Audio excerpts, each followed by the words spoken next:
बड़ी खबर से। छोटे शहर की बड़ी कहानियां। हमने वो देखा जो अनकहा है।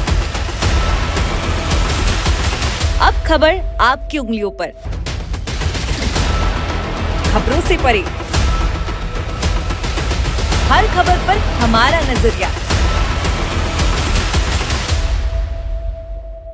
इंडिया टाउन न्यूज, भारत की बात। जनता की आवाज हमारी मुहिम।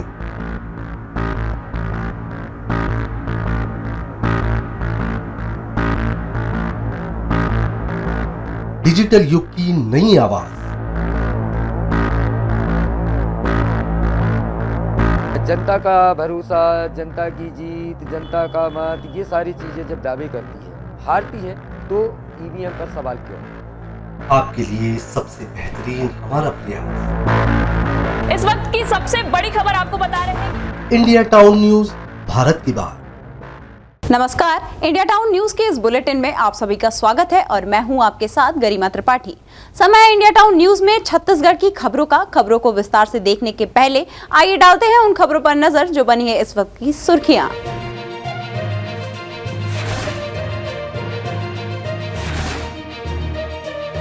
एक्शन मोड पर कैबिनेट मंत्री लक्ष्मी राजवाड़े अचानक पहुंची जिला अस्पताल। गंदगी और असुविधाओं को देख हुई नाराज, अधिकारियों को लगाए फटकार, जल्द सुधारे व्यवस्था वरना होगी कड़ी कार्रवाई।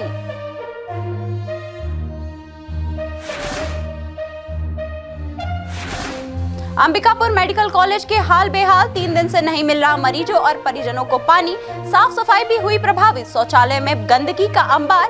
शिकायत के बाद मामले पर जिले के मुखिया ने लिया संज्ञान।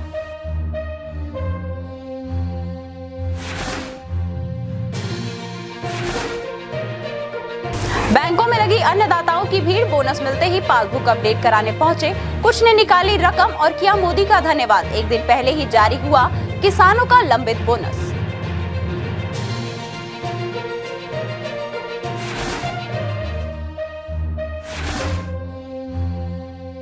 परिवार के मुखिया ने दिया पत्नी और 2 बेटियों को जहर, 2 की हुई मौत। बड़ी बेटी और पत्नी की हालत गंभीर, सर्दी की दवा के नाम पर खिलाई मौत की दवा। मामले और कारण पर पुलिस कर रही जांच।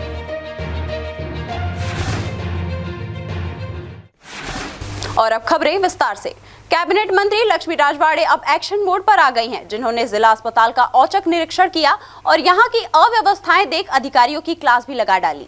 सूरजपुर जिला अस्पताल में गंदगी और अव्यवस्था को देखकर भड़की कैबिनेट मंत्री लक्ष्मी राजवाड़े ने कहा कि उन्हें जानकारी थी, इसलिए वे जिला अस्पताल का औचक निरीक्षण एवं मरीज को देखने आई हुई थी।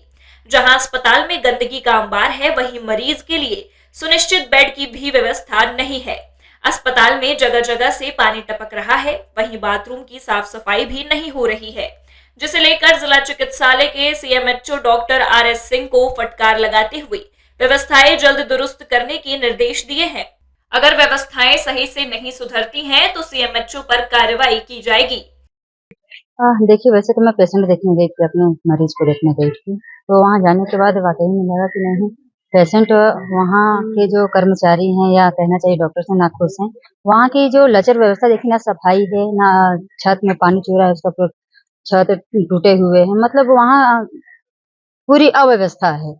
तो जिला चिकित्सा अधिकारी थे वहाँ, तो उनको बोला गया है कि यहाँ जो मरीजों को पूरी सुविधा उपलब्ध होनी चाहिए और वहाँ का शौचालय देखने योग्य, उपयोग करने योग्य नहीं है। जहाँ पानी पी रहे हैं वहाँ पूरा चावल गिरा हुआ है, मतलब ऐसे ऐसे चीज जो कहा नहीं जा सकता। तो वहाँ के सीएमएचओ को बोला गया है कि वो तत्काल इस पे देखरेख करें। सूरजपुर से इंडिया टाउन न्यूज के लिए एजाज अहमद की रिपोर्ट।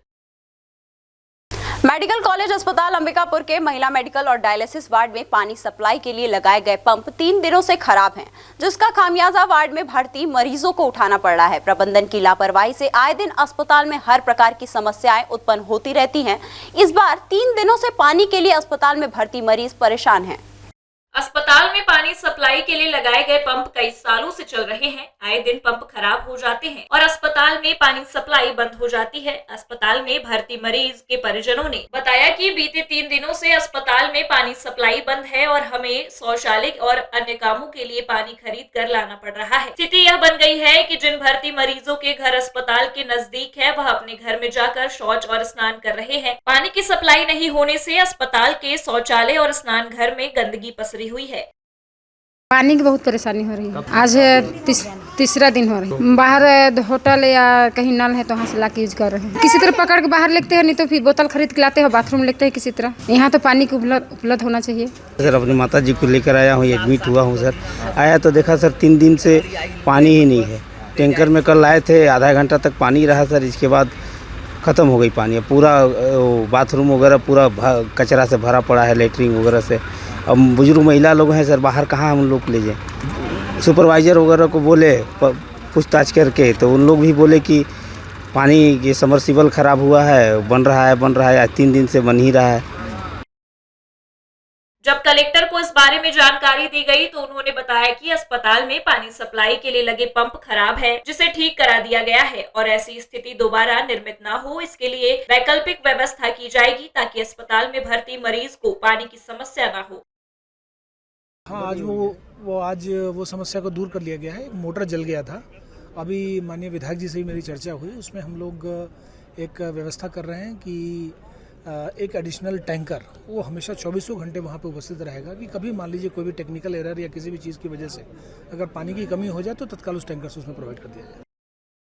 मेडिकल कॉलेज अस्पताल में संभाग भर के लोग अपना इलाज करने पहुंचते हैं, लेकिन आए दिन अस्पताल प्रबंधन की लापरवाही के कारण मरीज को कई प्रकार की परेशानियों का सामना करना पड़ता है। बहरहाल अब देखने वाली बात होगी कि मेडिकल कॉलेज में पानी हो या और किसी प्रकार की समस्या, उसे कब तक दूर किया जाता है। अंबिकापुर से इंडिया टाउन न्यूज के लिए प्रदीप मिश्रा की रिपोर्ट। छत्तीसगढ़ में भारतीय जनता पार्टी की सरकार ने मोदी की एक और गारंटी को पूरा किया है। पूर्व प्रधानमंत्री अटल बिहारी वाजपेयी के जन्मदिन के अवसर पर सोमवार को किसानों को 2 साल से लंबित 3,716.38 करोड़ रुपए का धान का बोनस वितरित किया गया है। वहीं अटल बिहारी वाजपेयी के जन्मदिन को देश में सुशासन दिवस के रूप में भी मनाया गया। राजनांदगांव जिले के मुख्य कार्यालय जिला सहकारी केंद्रीय मर्यादित बैंक में किसानों की भीड़ उमड़ी। 8 साल के कड़े संघर्ष के बाद सुशासन दिवस पर किसानों के खाते में 2 साल का बकाया धान की बोनस राशि आने पर उत्साह का माहौल देखा गया। पूर्व प्रधानमंत्री भारत रत्न स्वर्गीय अटल बिहारी वाजपेयी की जयंती के अवसर पर 25 दिसंबर को सुशासन दिवस मनाया गया। वहीं इस अवसर पर किसानों के 2 साल का बकाया धान बोनस का वितरण किया गया।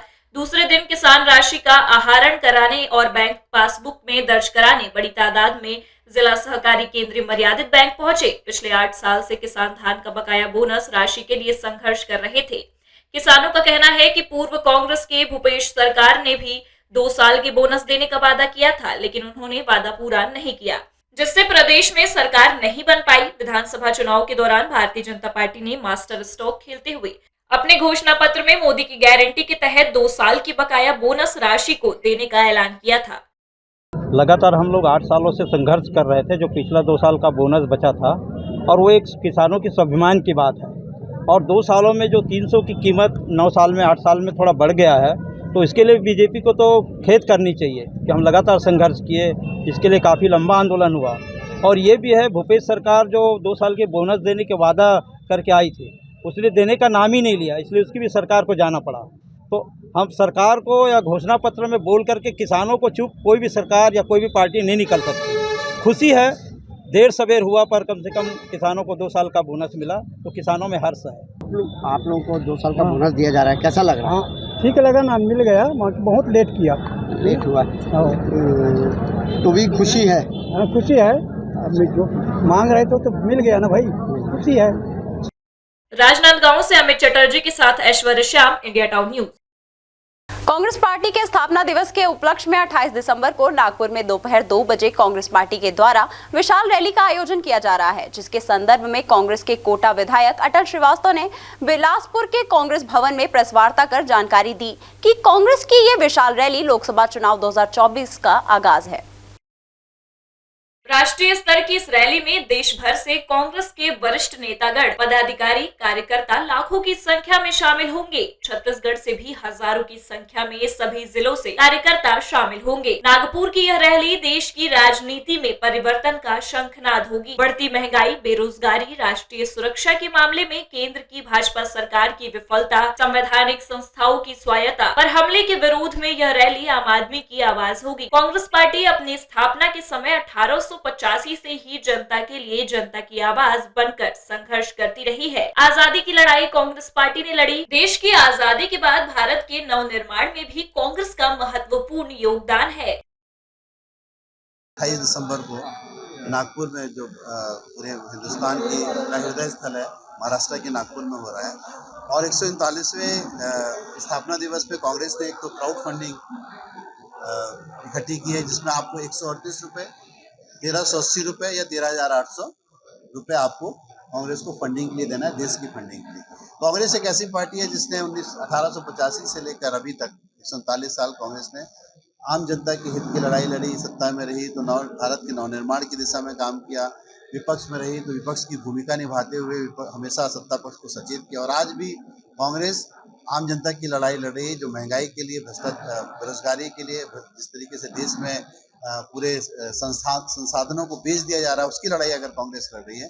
और इसी को लेकर 2 बजे नागपुर में बहुत विशाल रैली है, जिसमें कांग्रेस के सभी कार्यकर्ता, हमारे NSUI, यूथ कांग्रेस, महिला कांग्रेस, सेवा दल के सब लोग, सभी विधायक, सभी सांसद, सभी पूर्व सांसद, सबको बुलाया गया है और वहां से शंखनाद होगा, है तैयार हो। बिलासपुर से इंडिया टाउन न्यूज के लिए संतोष मिश्रा की रिपोर्ट। अब वक्त हो चला है ब्रेक का। ब्रेक के बाद देखेंगे देश प्रदेश से जुड़ी कुछ और भी खबरें। मिलिए सबसे बड़ी खबर से। छोटे शहर की बड़ी कहानियां। हमने वो देखा जो अनकहा है। अब खबर आपकी उंगलियों पर, खबरों से परे, हर खबर पर हमारा नजरिया। इंडिया टाउन न्यूज, भारत की बात। जनता की आवाज हमारी मुहिम।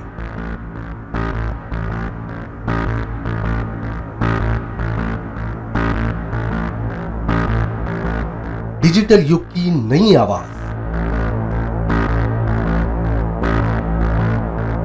जनता का भरोसा, जनता की जीत, जनता का मत, ये सारी चीजें जब दावे करती है, हारती है, तो EVM पर सवाल क्यों?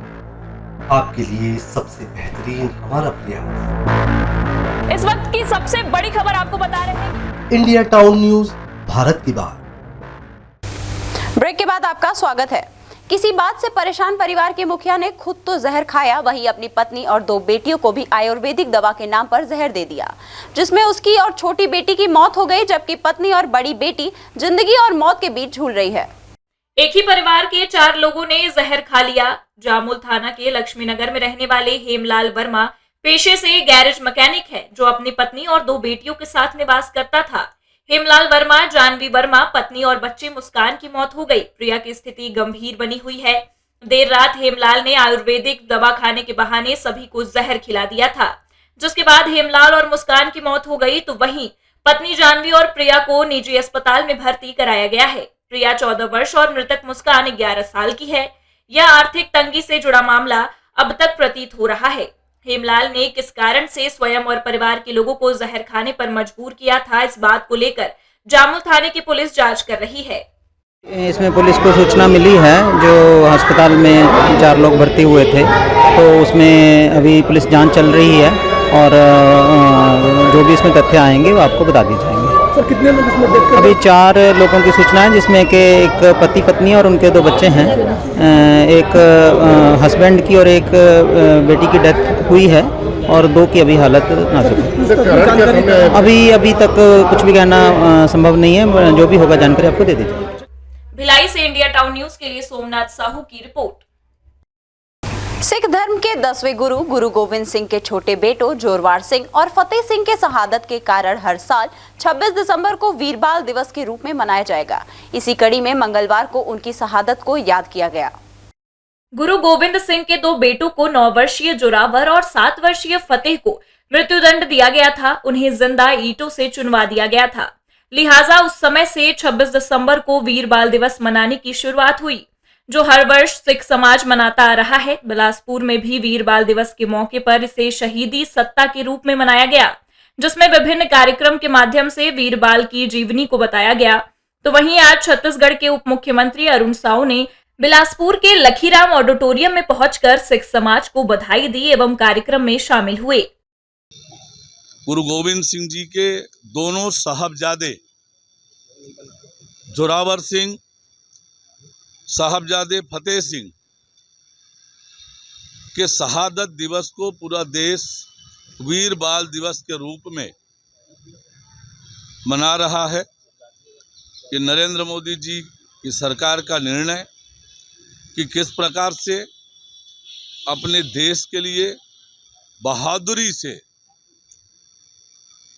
साहबजादों ने अपनी जान की कुर्बानी दी, उनकी याद में ये वीर बाल दिवस पूरे देश में मनाया जा रहा है कि हम उनसे प्रेरणा लेकर काम करें। बिलासपुर से इंडिया टाउन न्यूज के लिए संतोष मिश्रा की रिपोर्ट। देश में वीर बाल दिवस मनाया जा रहा है। वहीं बेमेतरे जिला स्तरीय कार्यक्रम में स्वामी आत्मानंद हिंदी माध्यम स्कूल में वीर बाल दिवस मनाया गया, जिसमें मुख्य अतिथि बेमेतरा विधायक दीपेश साहू ने 2 छोटे साहिबजादे की तैलीय चित्र पर पुष्पमाला अर्पित की।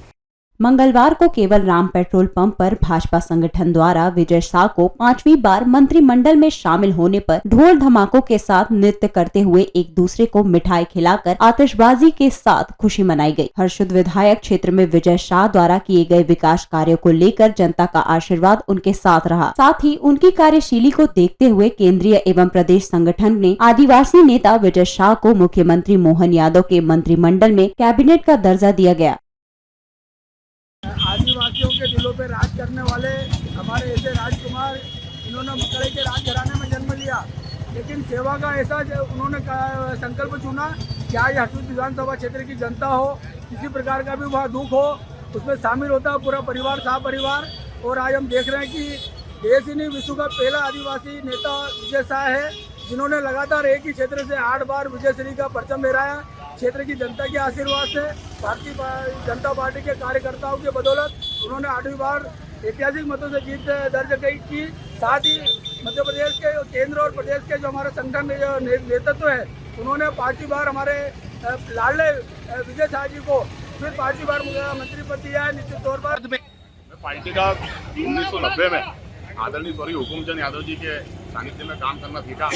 मुझे शनि मंदिर के कार्यालय पर आदरणीय पूर्व पार्षद सुनील आठवड़े जी ले गए थे। उसके बाद में वहाँ दिनकर राव देशमुख जी और राजकुमार अग्रवाल जी ने मुझे ये काम प्रचार का सिखाया, और उनकी ही बदौलत में एलाउन जो शहर में करता हूँ अच्छा, उसमें दिनकर राव देशमुख और राजकुमार अग्रवाल जी का योगदान है।